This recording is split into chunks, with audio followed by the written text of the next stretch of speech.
Hi, everybody. It's the Duck with the con, Jamar Russell. I don't. He's way beyond the con though. So, that's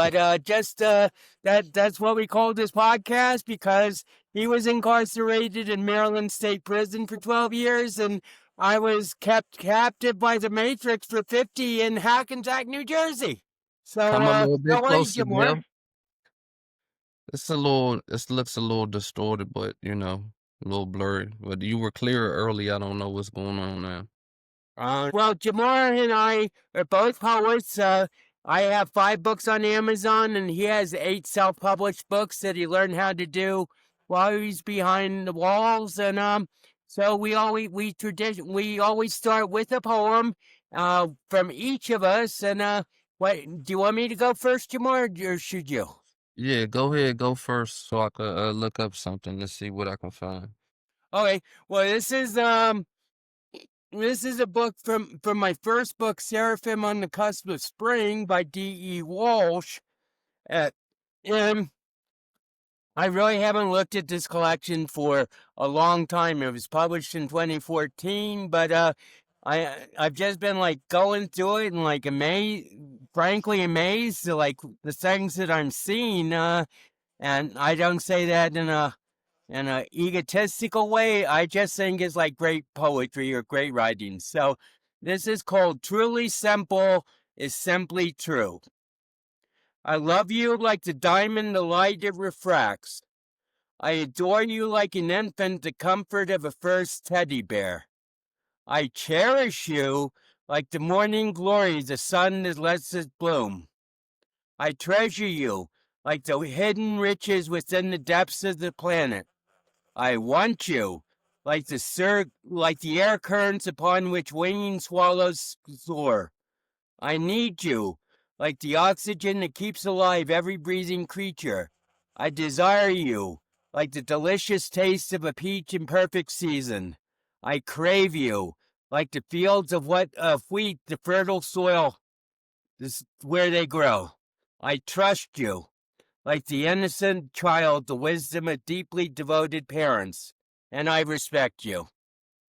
Like the great judge, the integrity of the correct rule of law, because every morning I wake from a night of scattered dreams to open my eyes once again to sweet sublime beauty of reality, to which the gifts of your fine presence fills me with longing, to hold you through the trials of doubt to which I am subject, living a life where the actuality of the Lord is in question.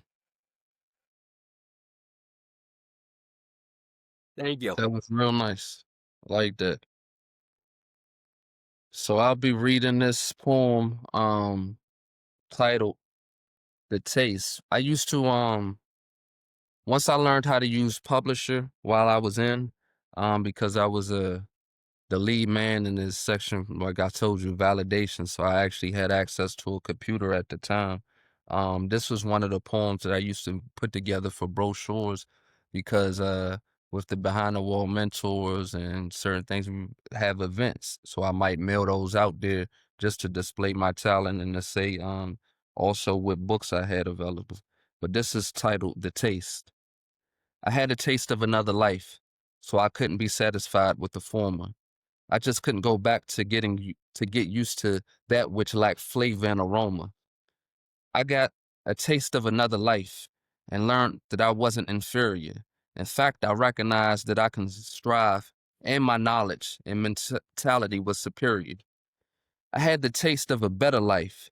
Still, I felt out of place because they had been there and were accustomed to living like that and put it in my face. I got a taste of that life, and still I cannot forget. It's awakened a desire, and until it's achieved, it will not be relinquished. There's a taste in that life that I consider exquisite and divine. I've been cultivating myself because of this. Mm, I've been cultivating myself because of this, because it's forever on my mind. Right. Now, so what was the taste of the taste of life that you were referring to? Um, just better things, living. But was this in your head, or was I mean, because sort of the image I got from that poem was like you somehow like got out of prison and then you were brought back or something, and it was just like a reflection of sort of like this is a life I tasted, and but and there isn't a sense of hopelessness. There's a deep sense of hope in that too, right?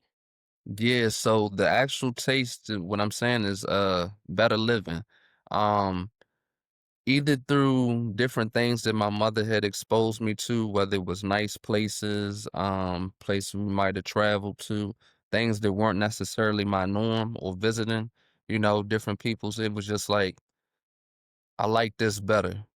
And that Right. wasn't something that wasn't my way of living. That wasn't what I was accustomed to.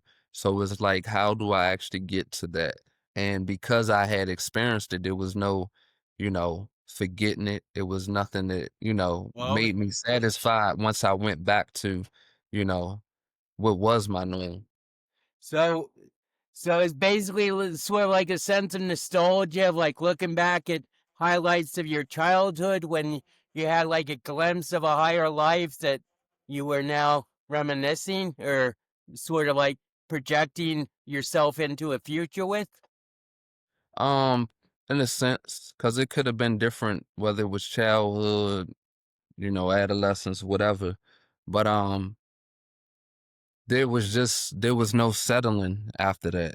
And Right, especially not in prison, because I wrote it in prison. So of course that was way below, what I'm saying, the standard of which I wanted to live. right, And I mean, even now, though things have increased, and improved significantly, it's still like I'm still going for that, you know? right. And I'm gonna tell you Well, certain things that was like, that I could remember, whether it was a trip to the Bahamas, or us being at a villa in Atlantic City. And it may not be nothing or much to other people, but for me as a youth, like, it's like, yeah, I want to experience this on a regular, and so it's just that. yeah, it's before you can realize a dream, you have to realize what the dream is. Hmm.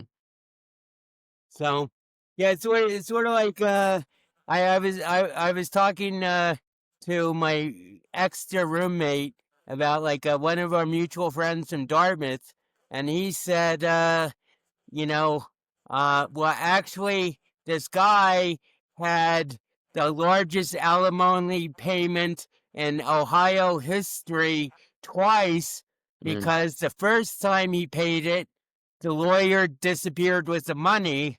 So then he had to pay $10 million again. So Wow. because they had no proof that he'd send the money. Yeah, no, I It, was saying wow, not why. I was Oh, saying wow. wow, wow. Yeah, Yeah.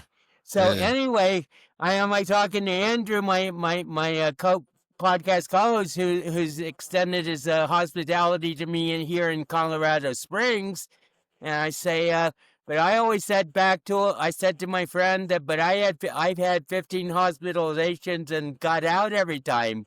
And Andrew just said, I think I'd rather have $20 million than 15 hospitalizations. yeah, yeah, definitely. Yep. So yeah, so explain some more about the lesson what we're getting into tonight. The lesson what? With Live Love, what are we doing tonight? Oh, I'm Explain. sorry. Yeah. So we're doing the fourth letter, which is E. Live. Live is listen. No, learn, integrate, value. We've done those. Validate, and now we're doing E. Explore, which is where you and I are going to go a lot deeper into like what our feelings have been, and basically about you, but it's actually about both of us. So because we both have a similar tale uh, of incarceration. Basically, I feel I've been a captive to Hackensack for the last 50 years, where I was put after I got out of the hospital the first time after Dartmouth. I came to a program where I was for 5 years, 5.5 years. And then I've been in my apartment for 44, and it didn't really hit me until basically I was taken out of Hackensack, just how myopic and how like closed-minded I'd become to realizing the reality of my dreams. Mm, okay. So you want to start out with any questions of anything in I particular do. that you like? So, well, with me, I was basically taken away from Dartmouth. I came up with my "Hi, I'm God" joke, and within 3 days, I was in the infirmary. 2 days later, I was in a mental hospital in New York City, and basically, I was just going with the flow. But they had like two fraternity guys drive me down to my parents' apartment in New York, and and the next day, I went to a very nice office, met the doctor, Dr. Cohane. Uh, yeah, I called him Cocaine Cohane. And basically, my parents went up, they went left to the exit. I went left to follow them. I signed something, and Dr. Cohane says, "No deal, you're coming with me." That Mm, began like my first hospitalization, 13 weeks at like the most intensive mental hospital in New York City. And then I came to the program, which is how I came to Hackensack. And that's really where the 50 years began. And for the first time now in 50 years, I really I can understand the feeling of liberation, of a prisoner being liberated. And even though I'm going back to Hackensack in 2 weeks, it's going to be with a very different mindset. And I think the captivity, the captivity mindset that I've had in Hackensack has finally been broken. And that's what been the key to my liberation. And did you feel like, I mean, how do you feel coming out of prison? It must, I mean, especially, with a 12 years after a 50-year sentence, that must have been like just so mind-blowingly liberating. Or how'd you feel? Or you just couldn't take it all in? well, I came out in this thing called a reentry program here in PG County, Maryland, and it had 3 phases. So the first phase was um being in an inpatient facility, you know, this place called the Jew House, which basically I was still incarcerated, but I wasn't in a prison. I was in a Okay. place that was programming every day. I slept in a more comfortable bed. I could wear my own clothes, had better food. But which each level, more so once I got out of there, came with its own level of anxiety because I'm experiencing a lot more freedom. At first, getting to the Jew house, I remember one time because it was a yard and you could go out there at certain times where I actually touched the leaf and cried, because I wasn't allowed to do that where I was before. I wasn't allowed to walk on the grass unless we were in the yard. Like if you stepped off the concrete, the concrete to go into you out of bounds, like that's stuff that you could get a ticket for, get a infraction for, and there may be, some penalty. Um, so it tripped me out even the first time I seen a pine cone again. It was just like because it had been so long. So I really was enjoying and appreciating a lot of the simple things that I couldn't while I was incarcerated. Like sometimes if you went to sick call, you can go out, see the moon and the stars and stuff like that. But when you had these, which they call fresh air breaks, at the Jew house, if it was dark and stuff, be out there. And it's not like I had to just go straight to a destination and a walk to go to the Yeah. infirmary or something. I could actually just, absorb and see things and just be out there for a while. So um there was that. And, just getting used to whatever the process was at the time. Now, when going into that second phase, the second phase was I just like to ask you something before we move on to the yes, sir. second base. Yes, So sir. tell us about the anxiety. Well, I mean, because I felt this in Colorado Springs. I didn't sleep. I had two all-nighters in 3 days. So that anxiety, that separation anxiety, it came up very strongly. Even though you're feeling free for the first time. Tell us about that anxiety, Jamar. So that's what I experienced in the second phase. And the second phase was I'm out in the community now. Of course, I still had the GPS monitoring and I had a curfew, but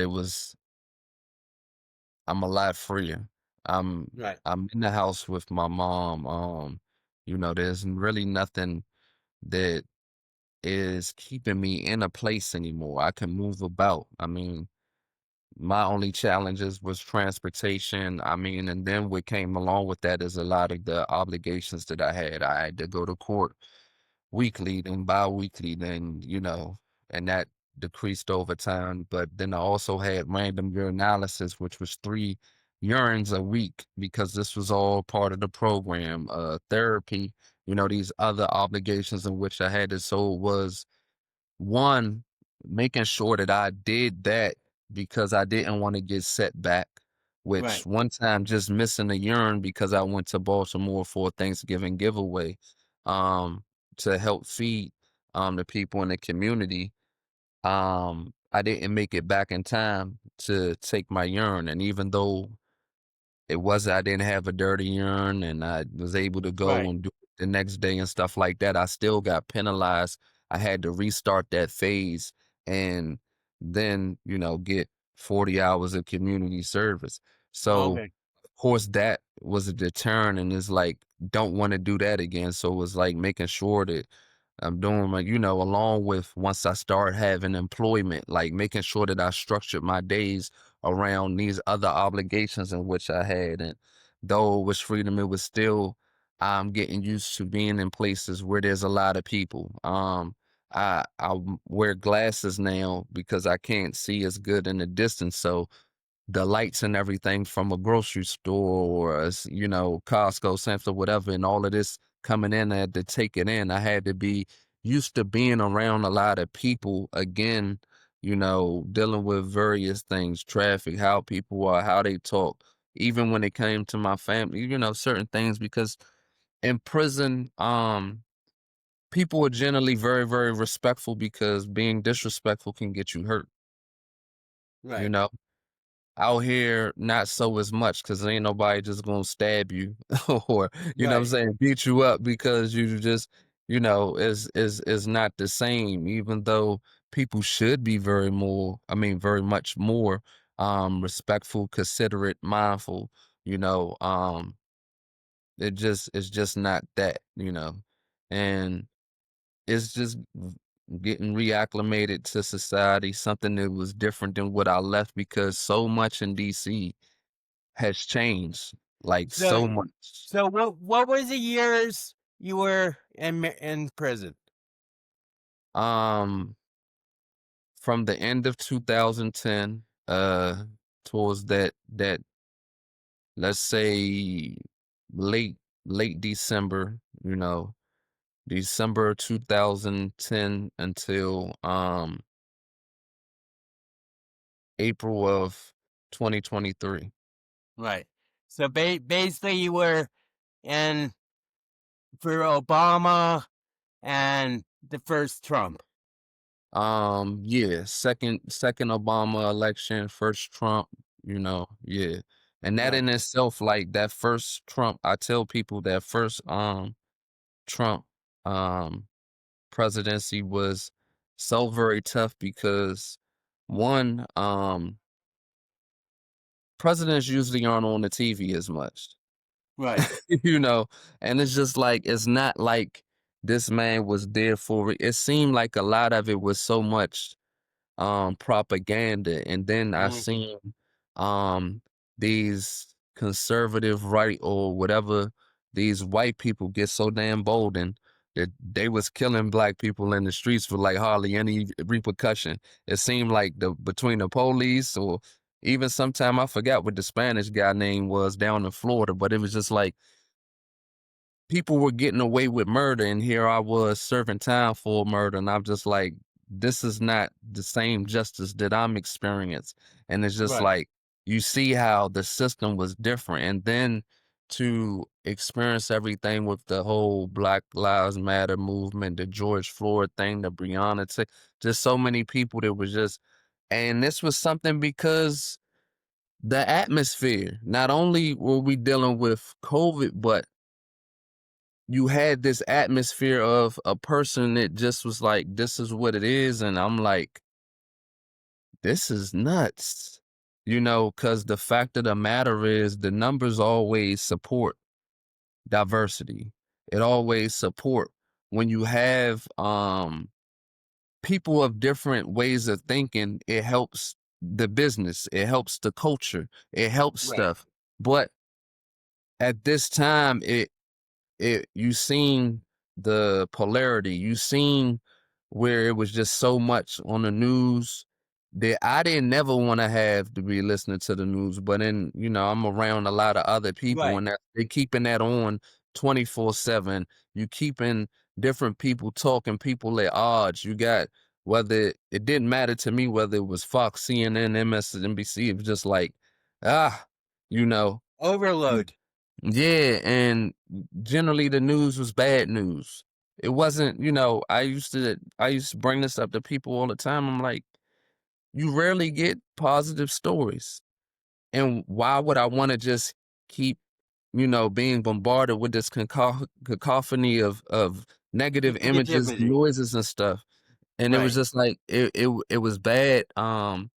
Really for me mentally is, very much depressing, frustrating, because I even remember when the kid, I don't know what is the young boy, crossed state lines with the assault rifles, shot and killed somebody, and I'm just like, you know, Right. can I get off with you know what I'm saying with this? Like, can somebody free me? I'm like, what in the world? Like, so it was just a lot. It was so blatant and in your face, like, you know.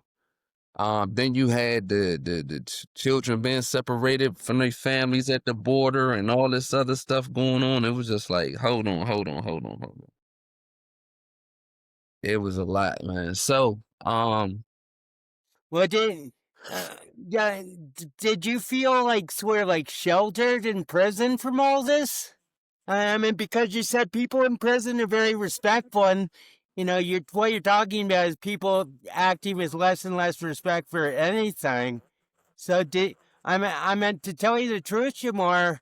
I feel that sometimes Hackensack has like protected me from like the consequences of outside reality. Did you feel that way sort of in prison? That actually the prison was sort of like a sanctuary of sanity and all this insanity that was going out? no, not really. It Okay, was we well, were locked down. We were locked down so much during COVID, which that was very, very frustrating and oppressive. Um, then it's not like the stuff was saving us. Like, we're in close quarters all the time. We can't keep right, distance. And the thing that was more dangerous was the COs coming from off the street back into the facilities. Like, you know, it's not us, it's whoever's doing right, and they stopped transferring people for a while. And what became bad also is, for a long time, the facility that I was in didn't have, it didn't have a roach infestation. But people uh-huh, being transferred there from other prisons that was older, they did.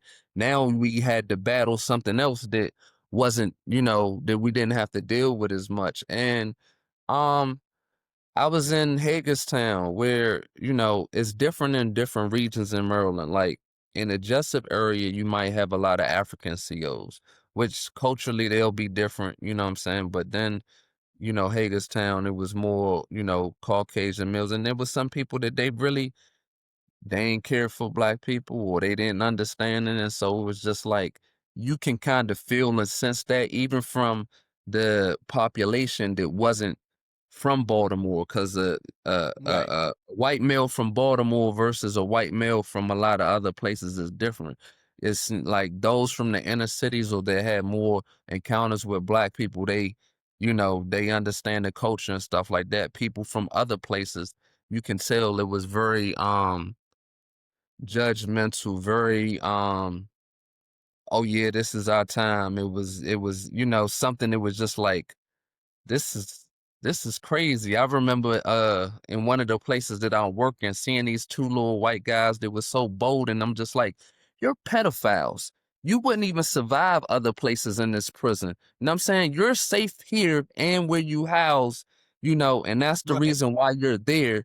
But right now you want to talk all of this, and it was just like, I seen how different things was, and I just had to just be like, my focus was my freedom, but it still was very, very frustrating. Right. Well, I didn't mean to diverted, but so you said the second phase, yeah. There, I was wondering about like how you found therapy after, you know, basically being on your own. You had a lot of friends in prison, or I mean, um, I have facilitated with other good men youth challenge for 3 years.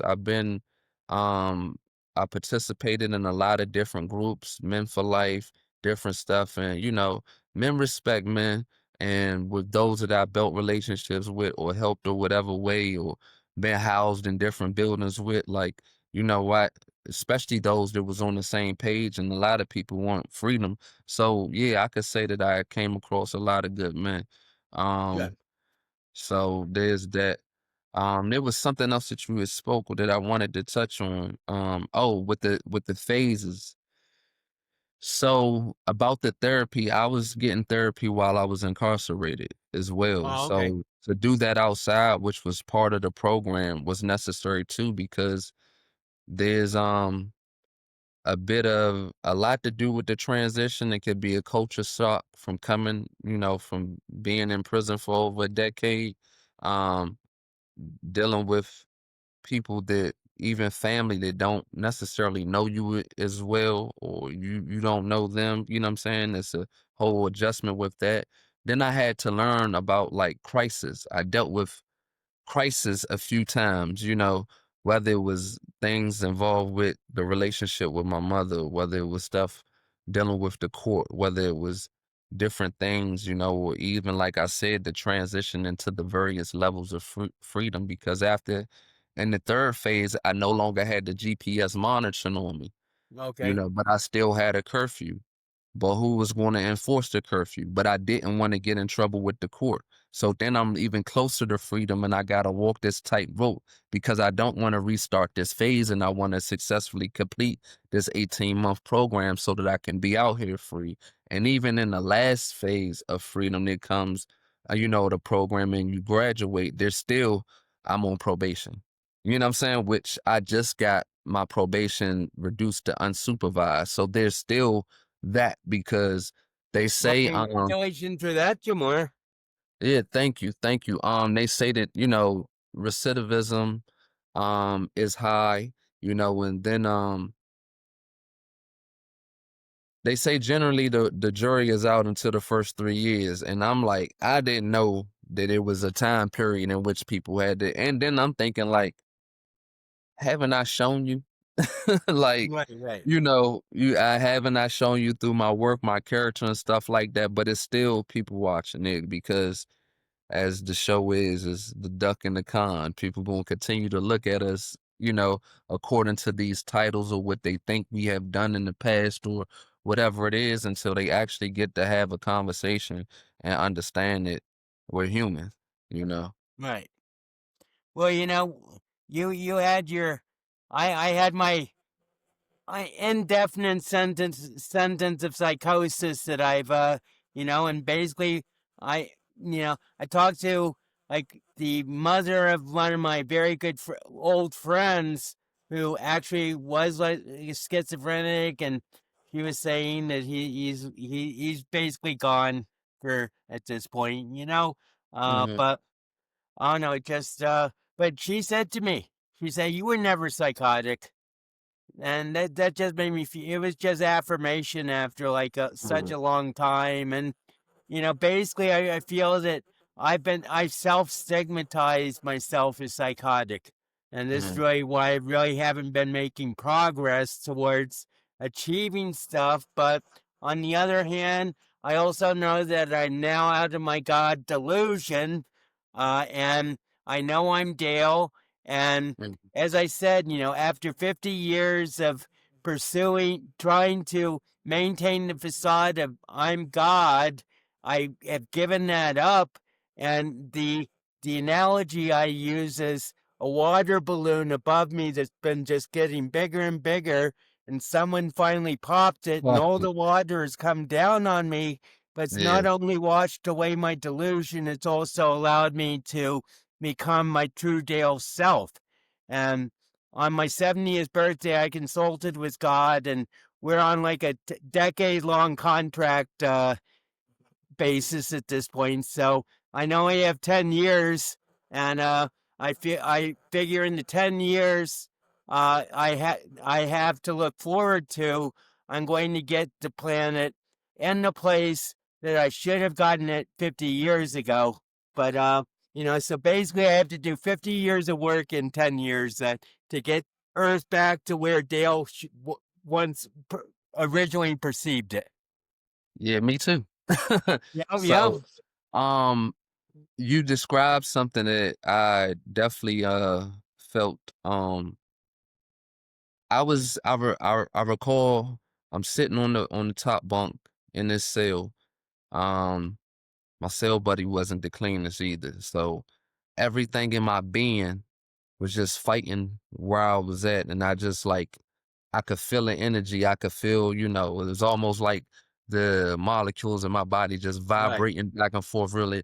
And then I just came to a moment where it's just like, you're here, you're in prison, accept it, and then after I did, and this was, I mean, I had been incarcerated for a good amount of time. It wasn't like this was in the beginning, but it just seemed like how you said that water balloon bust over you, and it was a whole sense of relief, and I just kind of let go, and it was just like, and I don't know what all was going on at that time and why I was feeling, but I had been going through so many different phases throughout my incarceration. It was a point where I was very, very critical, and then there's the other portion of just constantly with the fight, and is it took a sense of delusion to say that I'm a, keep on saying I'm gonna write my freedom when, you know, it wasn't no sure way of doing this, Right, but right.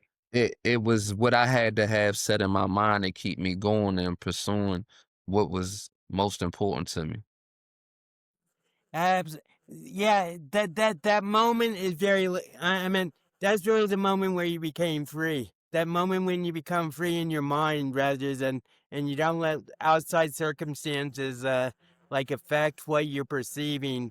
And you see, well, I mean, I'll talk for myself, but basically what I'm seeing right now is like the possibilities of the potential that I've always denied because of my self-programming. Hmm. Definitely. And I mean, I think that's the whole process of growth, you know? Taking me 50 years, Jamar, but I finally broke out of it. I broke. What you just said about when you were sitting on your bunk is like when I like got in that car with my friend and like left Hackensack to come to Colorado Springs. That was where like the key to, uh, you know, basically freedom. But on the other hand, I'm still integrating, this feeling of freedom. And you know Andrew's been very patient with me and everything, but we have had some moments. And after I went 2 all-nighters out of 3 days, he was saying that my life was chaos. And I understand that. And I said, he said, where's the grounding principle? And I said, the grounding principle is Dale, Hmm. my core personality. And even though it might seem like I'm all over the place and everything, There's a method to my madness, and it's no longer madness, Jamar. Yeah, yeah. So that's the I think that's the beauty of it all, cause we go through what we go through and not even realizing like what it is, what's it all for, you know?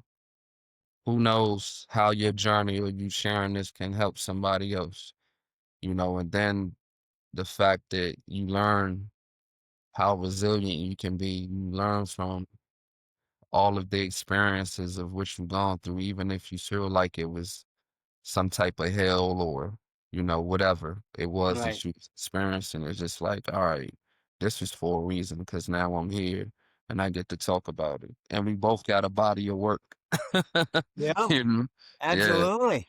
Yeah. Well, the thing I was just thinking is, I forgot what I was just thinking. So, but basically, I do have my work, and basically, I've had 50 years to dedicate myself to my legacy, and whether whatever the future holds in way of immortality or mortality, it's like I know that my mission, what my purpose is. Oh, I know what I was going to say. So one thing I want to talk about was faith, because I think this is like at the core of both of our experiences, and this has like been sort of like triggered in me in the last week, because I have a very good friend from my boarding school, who um I've been doing Bible study with for like 9 months to a year. And basically, we had a discussion last Sunday, 2 days ago, and we decided not to continue our Bible study because our spiritual paths are divergent. So Okay. he watched my other podcast, Do Andrew Conspiracy, and he had like a lot of questions and everything, but ultimately, it came down to a question of, am I going to worship or serve an outer God or the inner God? And basically he's waiting for Jesus to come back on the cloud with 144,000. I think that there's no one's going to save us but ourselves. And that's basically where we differ. And but I want to ask you, I mean, to me, I don't want to be holier than now with him, but basically, I feel that I've been in the trenches for God for the last 50 years. I've been fighting Satan directly and bodily for basically ever since I got taken away from Dartmouth. So, and now, my friend, he was the lead guitarist of the Supremes in the 1970s or early 1980s, and he gave that up to become a waste management engineer, just because the Lord told him to, and I very much respect that and everything, and I do, but it's not my path. Mm-hmm. I mean, that was a major decision for Christ that he made at a certain time in his life, and that's led his life in a certain direction following Christ. I feel the same way. I basically feel the decision was taken out of my hands, but that's what I've been doing, but our paths are divergent. And but that I'm just like disappointed that our faith, our belief in Jesus can't be reconciled at this point. Through Bible study or whatever. But I know I'm as faithful as he is, and I don't really think he's judging me. But we had a good discussion about it, and we mutually agreed that we weren't going to do Bible study anymore. But the faith that sustained me is also the faith that sustained you. And, I think there's like a certain level of faith when you don't have adverse circumstances, but the real test of faith is when your life is really in the pits. Yeah, I always say that's a lot of times that's a personal thing because sometimes people don't have good conversations dealing with religion. I mean, whether it's just they're very dogmatic or they don't know, and it's like I'm open to hearing what people have to say without being disrespectful. But I don't like whenever somebody makes me feel like, I'm wrong about something in the way I think, because I'm like, who are you to tell me, you know? Right. And one of the things that I witnessed while I was in prison was that, you will have people, and of course, a lot of folks, when you're in a situation like that, you definitely seek out a higher power. Lean towards God to get saved out of that situation, hoping and praying to be free. It's just that I wasn't unfamiliar with the Bible and church and stuff like that before going to prison. So I'm like, this isn't new to me. And then I'm like, my reading and comprehension isn't, you know, low, or I wasn't illiterate or anything like that. I'm like, some of you guys are just learning how to read. Why are we having the same conversation about things Right. that you may not even understand for real, but because somebody told it to you or said stuff? And I've seen people be manipulated by just what somebody said, or go with what somebody said without doing the research themselves. And I'm just like, no. And so there's times where I had to remove myself from Bible studies and stuff, because I didn't feel like I wanted to be attacked or persecuted by the majority because they had an agreement about how things were supposed to be. I'ma challenge things. I'ma Right. challenge, the way that things, seem to me. And you may not like what I got to say, but so what? I'm not saying it in disrespectful, but people may think it's like that because, oh, you questioning the Bible. It's just like, nah, this is how this is interpreted to me. Maybe I'm wrong, but what you saying don't really make sense to me, and that's what it is. And and it'd be like, look, man, guess what? you know, it's not that big of a deal. You know what I'm saying? It's just like, all right, let's just go forth. And people they'll have their own cliques, no matter what it is, whether religion, politics, whatever beliefs, gang affiliation, whatever. And that's what it is. And they take on the ideology of whatever that is for them. I ain't with it. So I'm gonna Well, think myself and go forward. exactly. And this is something that I explore, with Andrew is in the podcast is, to whom are you going to give your authority, and how much of your self sovereignty, your self uh, you know, self sovereignty are you going to give to outside sources? And like you say, I mean, like, you can do your own research, but ultimately you got to figure it out for yourself. And, this is something that comes up with me is people say I don't listen to them. And it's like, I'm not listening. It's just I have to filter and integrate through my own processes of perception. hmm So, when people, well, there's always the joke about the husband who goes, my wife told me I don't listen. And she said, my wife told me two things: I don't listen, and I don't remember the second one.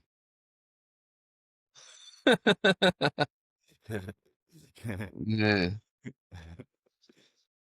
But, But you yeah, so, but it is really quite, I mean, but you've experienced that directly, and that's why, I the one reason I think this is very valuable discussions we're having is because what do you do when your self sovereignty and your self authority is basically taken away from you because of as a consequence of your actions? um figure it out. Like, Right, um, so all of that I experienced was very much life changing. So right, to be able to go from a state to where I'm free to then being on the run to um being in a state where it's like, all right, I was a fugitive, I was captive, being transported from North Carolina to, Maryland, and, I'm in shackles and chains. I'm going to these court trips and stuff like this. It's just like it's crazy. And what's even more crazy about it is it wasn't my first incarceration. It was just my first major incarceration. It was my first time with such a serious offense. Most of my charges in the past were drug charges or something very minor, because that was the life I was in. And it wasn't that's all the life that I knew, because I've had periods of time where I wasn't involved with crime. Then I had it, and it was just that whole uh cycle of my life of trying to figure things out to have to go from being out free, having some money, being able to do what I wanted to do at the time, for the most part, to having to be sit in a cell, being restricted from everything from what I can wear to, when I can do things, how I can do things is is is definitely something that has to take getting adjusted to. Even um the type of people, I'm saying, around, because it's not like everybody is a college graduate in prison. Right. Like, no, these are people that, I'm saying, like myself, have had a series of mistakes that gradually led them to where they were. There's some people that, yeah, they may have been innocent. Or there's some people that they may have been innocent of what they got charged with, but still was in the streets. Then you have those that may have not had any brush-ins with the law, but these are few and far between. A lot of the other people that I've came across, they may have not finished school. They may have been going to prisons from juveniles. They've, have had multiple incarcerations, And so when analyzing, it's just like, okay, everybody hasn't really lived. Not everybody has even been out their neighborhood or their state or their city, often enough to have uh, a diverse range of experience. A lot of people may have not. I went to college for years, so have never had that experience. So it's like the education level, the conversations or books that they may have read, some people not challenging themselves. So it's like, is this the environment that I really want to be in? And even with coming across other individuals that, were working on themselves, that were intellectuals, it's still the end of the day, we're still in prison. We're Right. still in the spot where there's barbed wire, razor wire, you know, doors that's controlled by other people. Unless you're on the honor tier, you can open and close your door, but still you only allowed to come out certain times, you know. You your mail gets delivered to you. You know what I'm saying? Right. Because certain things can't come into the facility. Any other time, that's a federal offense to mess with somebody's mail. You can only use the phone certain times, and you had to have a approved phone list or approved people that could come visit you, and they could only come visit you a certain time wearing certain stuff, and they just so many restrictions. So to go from having freedom to deal with that is very, very frustrating and depressing.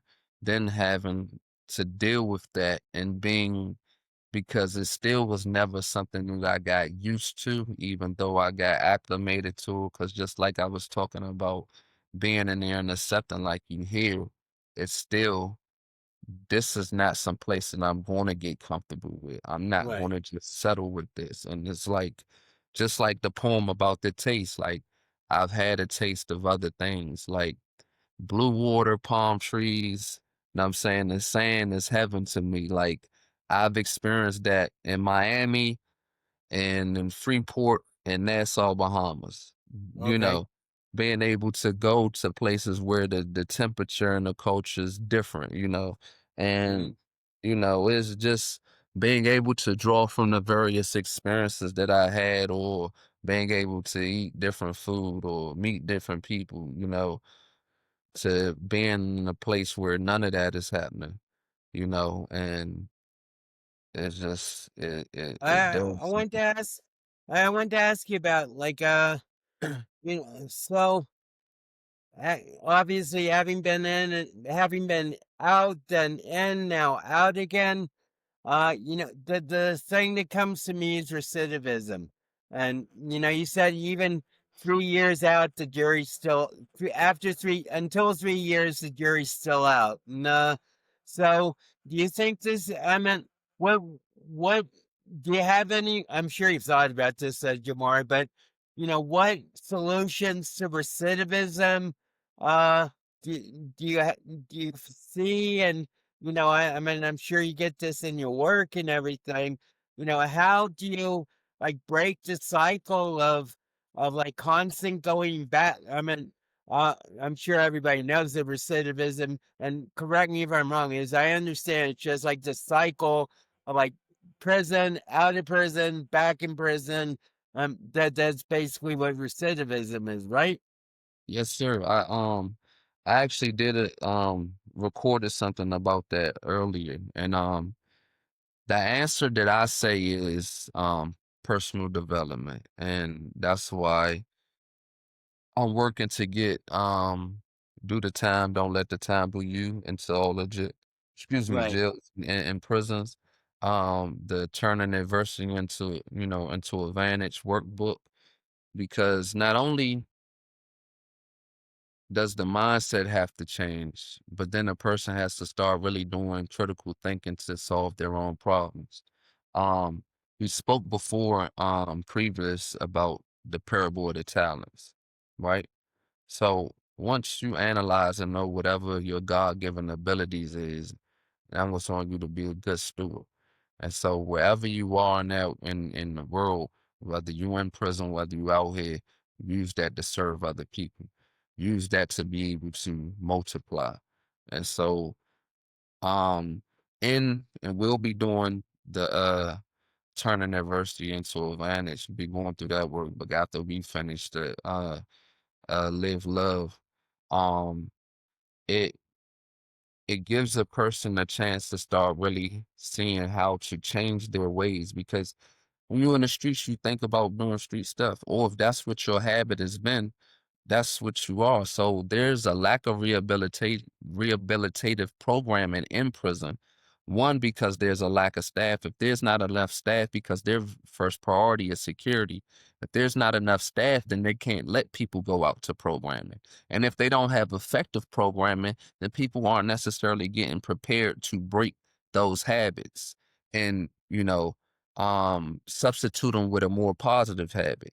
And these are the things that have to be done, like, because you can't just break a habit and think that's it. No, it has to be replaced with something else. right. So, um, education is key, and that comes through different forms. It comes through groups, it comes through reading, it comes through writing and actually doing the work, it comes through creativity. And all of this stuff has to be introduced and constantly reinforced throughout a person's journey, because otherwise you're going to have people in there drinking, drugging, thugging, doing everything pretty much that they was doing out in the streets, absent of having a woman and having pistols, but doing the same things, and that just reinforces those habits. And you can learn how to become a better criminal in prison, Right. because there's so many other people that this is what they do. But it's not as much just telling a person this is how you become a better, well, a more productive citizen. And so that's what has to be introduced, and that's what I'm working on doing as far as presenting that information. Well, I think I totally agree. I mean, same with mental health recovery. Self awareness and self development is at the foundation of everything. But there's also, I mean, this is also true with the mental health situation. For someone who's seriously mental ill, which I call intensive psychic affect. If someone with intensive psychic affect, there's not only the work they have to do on themselves, but it's also the prejudice of society. I mean, you're building your own business and everything, Jamar. But I think that's a stage that's way beyond a lot of people coming out of prison, and when they come out of prison, they just have the old paradigm of get a job and pay your rent, and every time they try to get a job, their history stands against them, and that's why they go back to crime and being in prison exposes you to. I mean, someone famous once said, at first when you're confronted with crime, then you're disgusted and you run away. And then as you're exposed to it more and more, you get more comfortable with it, and then you accept it, and finally the final stage is you embrace it. And I think that's the mindset that really we have to like focus on breaking for prisoners to reduce recidivism. But and ultimately it's going to be a change in society as much as a change in the people who are going to prison. Mm-hmm. Yep. So, so that's And, the fight. and That's the another fight. thing is Stockholm syndrome, where basically I mean this might be at a subconscious level with people in prison, but you get secure with the Mhm. security of the prison, and there's it in Shawshank of Redemption, which is basically what everybody judges the prison experience by. The Yeah. guy who'd been in for 50 years gets out Yeah. and basically kills himself after a week, because the Stockholm syndrome of, my captors or my saviors. Yeah. Yeah. And that's something that, has to be considered too when a person is done or live, such a great portion of their life in there. There has to be a lot to help them with that transition and then accepting to be out here where this is so much foreign from what they're used to for so many years. Even Right. when people say that, they don't want it, they want to be free, you have to really analyze and understand what that means. And what I've seen is that there's lot of people that have came into the system young, or they haven't had the experience of paying bills, having a job, certain responsibilities like paying for insurance and these things, or being a legal citizen without cutting corners. So all of that is a transition. And even for myself, I I went in prison when I was selling narcotics. I had, access to money more than what I needed at the time, where now I get paid every 2 weeks. Right, right. And I have to, work I another have to bust part-time my job ass. I have to to bust my ass for nothing. so it's For like now I have to wait on the money instead of going out and, trading every day. getting And cash. Yep. it's different. And this is even more so why, the whole need for me to create my business is because it's like it's different having to wait and rely on people. Though I use that to also help fund my business, and I know it's a process, but I had to mentally prepare myself in there to be okay with the struggle, you know. Right. Absolutely. So shall we close with another poem? I'll just open randomly and see what we got. Okay, let's do it. So I think I went first last time, so you go first this time. Okay. I'm trying to think if I ever did this change of diet. Does that sound familiar? Yep, yep.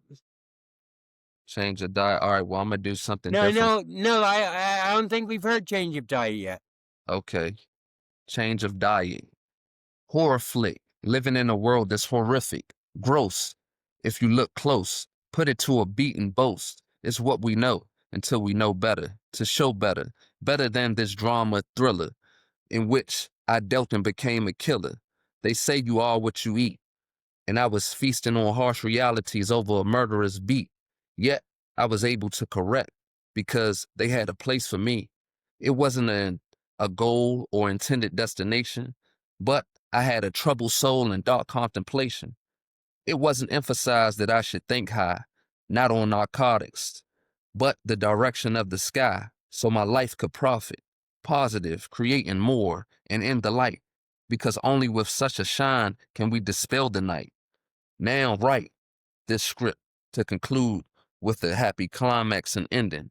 So I changed my diet, speech, and vision. And that's where the self-awareness and self-development comes in, Jamar, right? Yes, sir. I just rather open randomly to something in the book, and this is called Yet Another Great Evening Together. You are more fluent in the language of romance than I could ever hope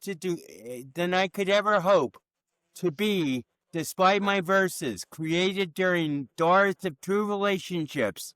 As the decades have passed, waiting for sentiments of passion and desire, to find the proper woman to drag me away from the aloofness that I long to escape. Even as the season calls all to hold lovers in warm embraces under wool blankets, so the atmosphere of dark, cold nights is made hot by the intensity of the amour that they share.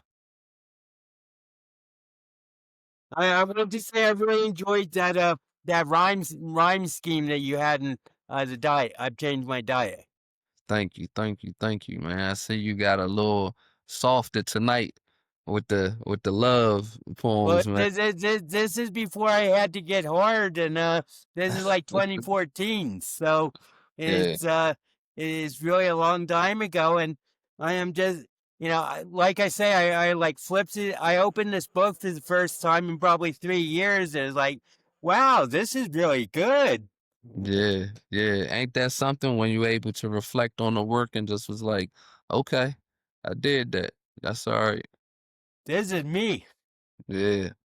So one of the exercises that Andrew and I have initiated for our audience is thank me. So thank you, Jamar, for being with us today. Thank you for your insights. Thank you for your poetry and everything. And also thank me. Thank me, Dale, for Thank you surviving as 50 well. years in Hackensack, for refusing to give up. This is like an outgrowth of a Snoop Dogg speech where he was Yeah, I accepting an heard about that. yeah. So So yeah, thank me for putting absolutely. up with Hackensack for 50 years, There we because go. and thank you, and you can do the same thing, Jamar. You can thank yourself for surviving 12 years of prison and whatever else you want to. Yeah. But I Thank think that me would be a for great not way to giving up. stop end the show. Yeah. Yeah. So thank you for, extending this and us coming together for this. And then I thank me for continuously working towards my freedom so I can be an example and share the work, with everybody that needs it. So there we go. And thank yourself. That's what I just did. Okay. All right. Well, have a good night, everybody, and thanks for attending. And hope to see you again. Subscribe and leave any comments that you want to. Any questions for either of us, and have a great night and have a great day. And just take care. And we need to sign off, Jamar. We have to think about that. But just remember, the only Dale is the Dale in your mind. All Okay. right. Bye bye. Bye.